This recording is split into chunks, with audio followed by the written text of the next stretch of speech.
Hey everyone, this is Sean with Integrity Ranch. It's a beautiful March morning.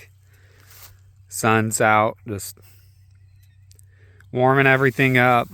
Just got the sheep and goats moved here and filled up the dog feeder and just checking on stuff.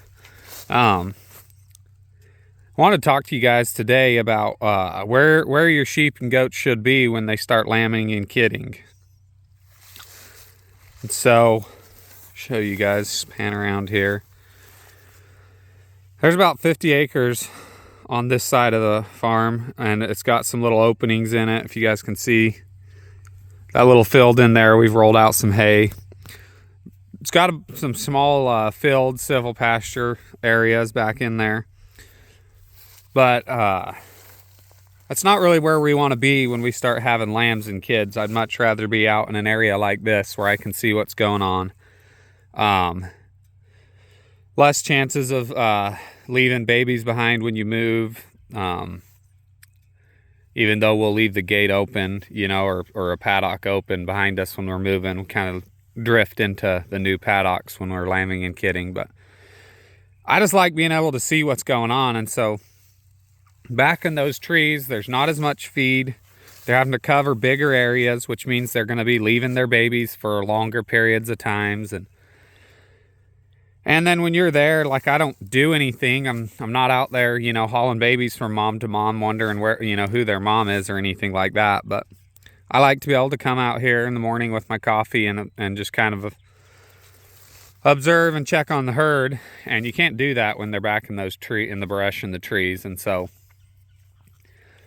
I guess where I'm going with all this is you have to decide that now, because also more important than that is keeping a 30 to 45 day parasite break on your pastures for rotation. So you have to be paying attention where, if I want to lamb in this pasture in 45 days, if I want to start my lambing here, I need the sheep to be here now.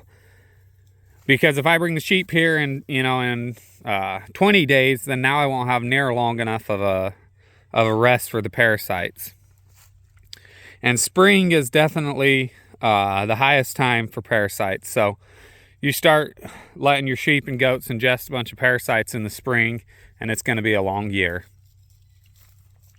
So this is the first paddock as we come out of that civil pasture woods area.